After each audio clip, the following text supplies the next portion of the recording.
Hello and welcome to ET Now Startup Central, India's first and only daily show dedicated to startups, technology and entrepreneurship. I'm Chandra Srikanth, joining you live from India's startup capital, Bengaluru. Now, in the last few weeks, a dominant theme that's really occupied the show is, of course, e-commerce, because of all the sales that we've seen from various e-commerce companies. And we have a final statistic for you from Redseer, which came out with their final numbers last week, which projected a 50% jump in terms of value. So compared to $2.2 billion last year, the amount generated from the sales this year was $3.2 billion. So at a time where everyone is bemoaning economy, clearly the online retail economy is on a different trajectory altogether. We've been speaking to people who say that perhaps the launch of Jio is one of the factors, better awareness of online shopping is one of the offers, and there were also better offers in terms of, what these e-commerce companies came out with for customers. Now, it remains to be seen if Amazon walked away with the honors of Flipkart, but to really throw more perspective on what these online sales mean, we're joined by Harminder Sani of Wazir Advisors, all the way from New Delhi. Mr. Sani, thank you so much for joining us on ET Now Startup Central. Did you expect the huge jump that you saw this time around? What really worked, considering, people are pretty wary about consumption picking up, spending picking up, but the online story was completely different. We saw 50% jump in overall sales. What was the key driver? Right. See, I think the key driver clearly in these kind of time when consumer is watching every rupee or every penny which they are going to spend, and they are looking for bang for the buck. So I think that's what the offers and the sales promotions which came from online players, they have completely cornered the market in certain categories like electronics, mobile phones, and to some extent in fashion for this period. So the offers were very attractive. So consumers, so it's not about market being down, so how are they doing well? I think they have done far better because the market is down. Consumer sentiment is not that, let's say, exuberant given the market conditions. So they were looking for offers and they found very attractive options online for both these leading players. And they have, I would like to say, voted with their footfalls in this case. They have voted with their clicks. Right. Interesting point coming there that, it was perhaps value for money that actually led to the surge.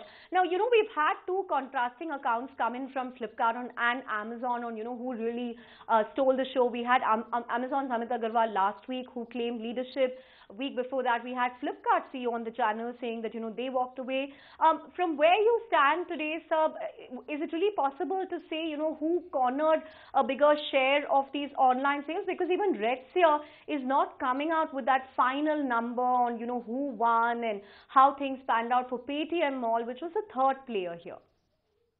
So, Chandra, it's right that it's very difficult to say, because even if, let's say, any one of them has won, I think will be with a very close margin.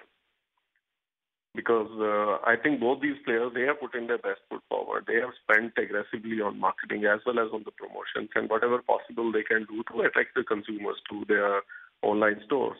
And I think their offers, barring some of the categories where they have a little bit of leadership one has and the other doesn't have, I think most of the categories are pretty similar. They are overlapping.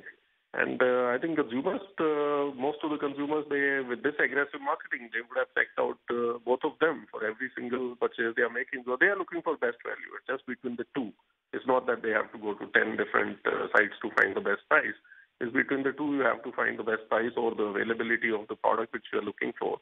So I think it will be a very close margin.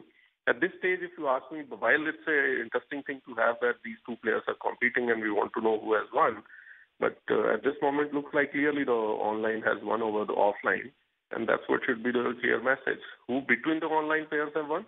I think we'll know only once the data is available and how authentic that is. But even if it is, my guess will be it will be a very close margin. Right. On that note, Mr. Sani, thank you so much for joining us on Startup Central to really break up those numbers. So difficult to predict a winner, you're saying, but all around, certainly good news coming in for e-tailers. But talking about winners, we had many of them at the ET Awards for Corporate Excellence on Saturday evening, and one prominent entrepreneur and ambassador of the startup world, so to speak, who scored was Ola's co-founder and CEO Bhavish Aggarwal. Now, he competed with a lot of big names for Entrepreneur of the Year category and walked away with top honors. Before we get someone very close to Bhavish, someone instrumental in the Ola journey to really break down the Ola journey for us, let's hear out Bhavish himself at his acceptance speech and also hear him recount some of those early days as a startup in a 1 BHK in Mumbai. Hear out Bhavish Aggarwal of Ola. When I started off Ola, I went up to my dad and said, "Dad, I have this idea." I graduated in 2008 after my bachelor's, and I worked for 2 years. And I went up to my dad, "Dad, I don't want to work anymore, and I have this idea for this car transport business." So my parents and my grandparents all said, "Beta, tum travel agency khol rahe ho?" So I said, "Nahi, Dad, this is how it will work, and this is what my aspiration is." So, and they saw that how committed I am, and they said, "Okay, this guy is really wanting to do it. Let's back him fully." They've been very, very supportive all along. My dad has been so supportive that now he's a doctor, and he is an avid, I think the most avid reader of Economic Times now, because he wants to have business discussions with me. So he's, a doctor who's reading Economic Times. At least I got you one more subscriber. I would also, my wife is also here. We've been together for 10 years, 6 years dating and 4 years of marriage. And through those 10 years, I was more or less always absent either physically or mentally. And she's never ever made me or us feel that we don't have a normal home life. And without her or without her support, it wouldn't have been possible. When I started off in 2010, me and my co-founder is a college batchmate of mine from IIT Bombay, Ankit, and this award is as much his as mine. And when we started off, we used to live and work in a 1 BHK apartment in the suburbs of Mumbai, right opposite IIT in Powai. And in the day, it used to be our office where drivers used to come in. In the night, it used to be our office where we both used to sit and work. Back then it was an adventure, and we've tried to retain that spirit of adventure even today. And hopefully, we will try and retain that even as we go along. The final person I would like to really thank, and this award is not really for me, but it's for the Ola ecosystem of driver partners and entrepreneurs who work with us. We have about 1 million of them on our platform who work hard every day in serving our citizens, serving cities. And our job as a business is to build value for them, is to make sure they live up to their life goals and their aspirations. Our mission is to build mobility for 1 billion Indians. And my aspiration is that over the next few years and decades, we can enable India to leapfrog into a much more safer, much more accessible, and much more greener and environmentally friendlier paradigm of transportation, leveraging modern technology. And we are just getting started. We have a long, long road ahead, and I look forward to all the support in our journey ahead. Congratulations from us at ET Now, Bhavish, for that top honor. But, what sets Bhavish apart from other entrepreneurs? What really clicked for Ola in its battle against Uber, which, remember, has deep pockets? For more perspective on that, we're joined by one of Ola's early investors, Avnish Bajaj of Matrix Partners. Now, Matrix invested in Ola in 2013 in Ola's second round of funding along with Tiger Global. And remember, Ola was founded in 2011. So perhaps Avnish is someone who knows Bhavish very closely. Avnish, thank you for joining us on Startup Central. Bhavish, recounting some of those early days. As one of Ola's early investors, what does this recognition mean for Bhavish, for Ola? The fact that he's, Entrepreneur of the Year. And this is not the Startup Awards, but, the main awards where he beat out some big entrepreneurs, some big CEOs in other categories. What does it mean? Thank you for having me, Chandra, and actually very happy to be talking about this particular award, because I do believe it is very prestigious and very well deserved by Bhavish. What does it mean? I would actually say in some ways publicly acknowledging and felicitating what I would argue we already knew is actually great. But I think more importantly than that, there is a very august kind of body that picks the awardee, and some of the challenges of competing in a business like this have been well known and well documented, and to navigate that environment and to come out ahead. Look, the story is yet not fully written, but to come out ahead, and more importantly how it has been navigated, is I think the biggest takeaway for me from this award. So I've congratulated Bhavish before, I'll congratulate him again, and I think it's thoroughly well deserved, but the journey is still a long way ahead. Avnish, from the time you invested to now, what do you think really sets Bhavish apart from other entrepreneurs, his contemporaries, the qualities that perhaps helped him or held him in good stead in this big battle against Uber? So I would say there are things that are very clear to me, having been working with a number of entrepreneurs, and there are things that I have heard from others who have seen some of these entrepreneurs globally. And one of the things that I hear the most about Bhavish from everybody, and it's my own assessment as well, is that the rate of growth of the entrepreneur is potentially even higher than the rate of growth of the company. And in some ways those two things tend to be connected, right? That if the company outgrows the founder, or the founder sometimes ends up becoming a constraint. So I would say Bhavish is a very, very quick learner, and every conversation with him, and as an investor sometimes it's very inspiring, and if you ask me, very intellectually stimulating, at the same time very challenging. The bar to which one has to rise up to, given that the entrepreneur is growing so fast, I think really differentiates him. And I've been told, I've been given his name along with some entrepreneurs who run multi-$100 billion companies as a very similar trait that was prevalent in them. Other than that, there are certain hygiene things. I think he works the hardest. He took a 3 a.m. flight right after the award ceremony, and he's still by far the hardest working entrepreneur I have met. My own personal observation about what makes him, in my view, special is the clarity of thought. So he takes some time in aggregating opinions and seeking input from people around him, but then he forms his own view. And I think that is very important, because one can end up in analysis paralysis when aggregating too many views. So he forms his own opinion after taking input, and then he executes so fast and with so much aggression that it leaves everybody else behind. So I think that's my own personal observation about what makes him different. I'm sure qualities that, a lot of other entrepreneurs can learn from. So thank you for decoding those aspects, Avnish. But before we let you go, the billion-dollar question, of course, is, what happens next? Because SoftBank, which is one of Ola's biggest investors, is also in talks to invest in its biggest rival, Uber.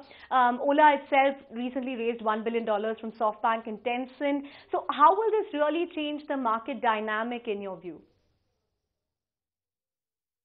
So Chandra, when you figure it out, please let me know.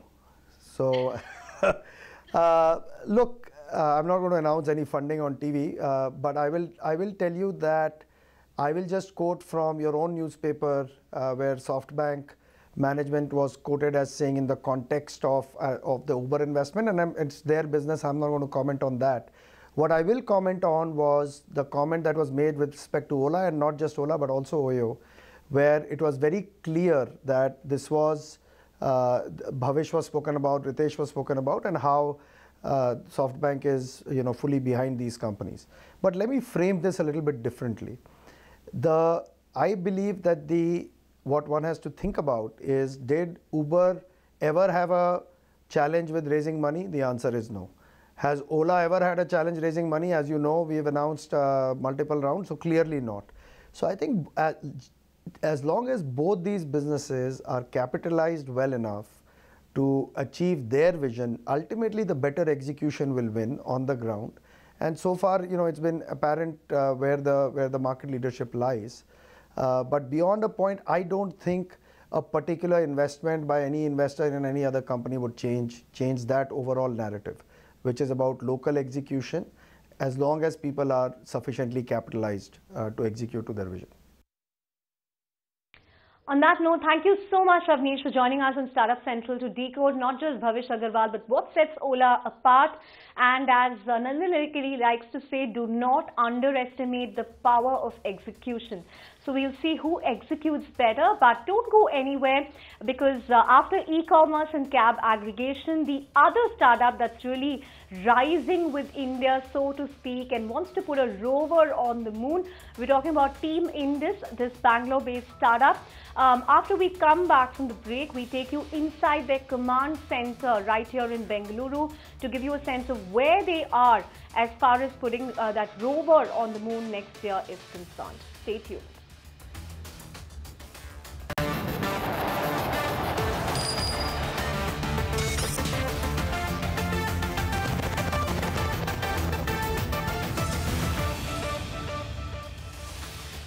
Welcome back, and as promised, India's only entry for the Google XPrize, Team Indus, is all set to land a rover on the moon next year. But how prepared are they, and what are the challenges they are likely to encounter as they prepare for this mammoth task? My colleague Rahul Daima caught up with his namesake Rahul Narayan of Team Indus. He walked through their command center to bring you this report. Watch this.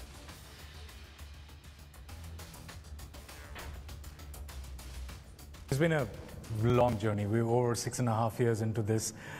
Today, I feel great the fact that there are 3 or 4 big moving pieces. When it comes to engineering and technology, I would say we're well beyond the 80% stage.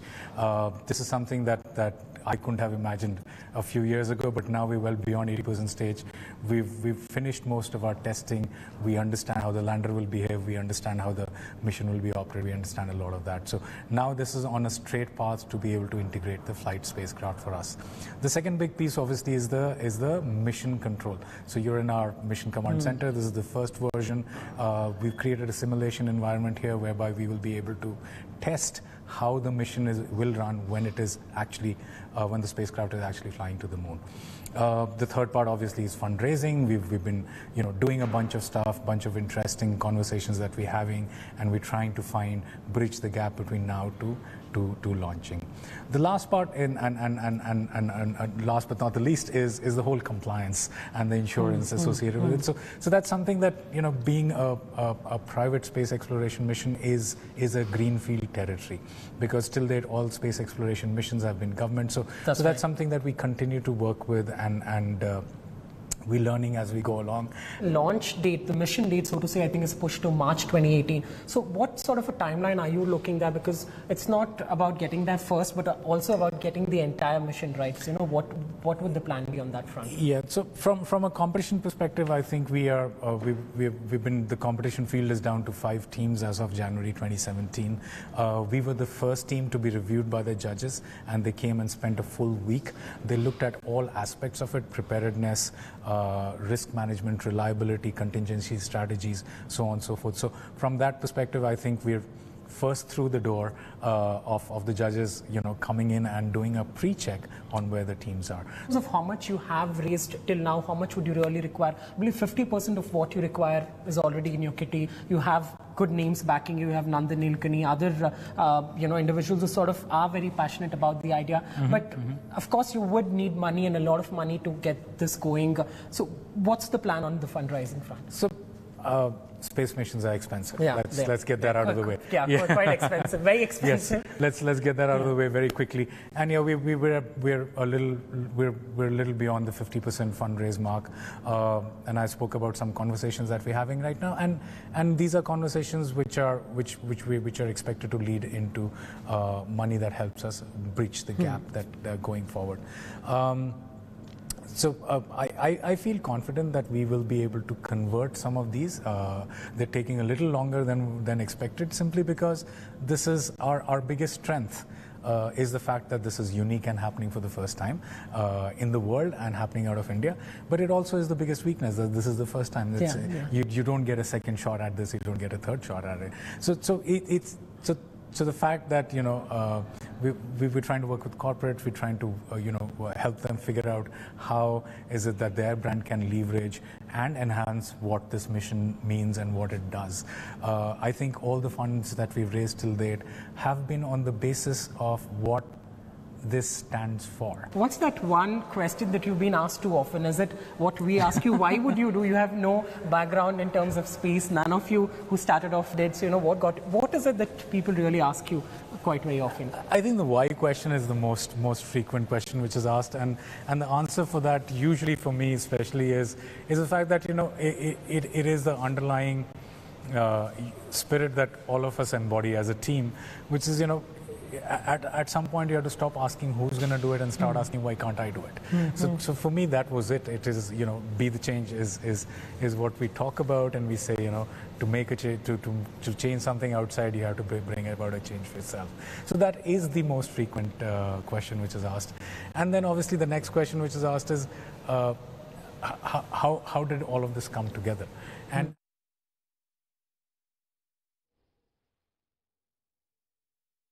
very audacious mission from Team Indus, but I'm sure everyone is cheering them on, including us at ET Now, because our entire brand construct is built around Rise with India, and what better way to demonstrate that than a startup that wants to land a rover on the moon. On that note, thanks so much for watching ET Now Startup Central. Stay tuned, news and updates coming up on ET Now.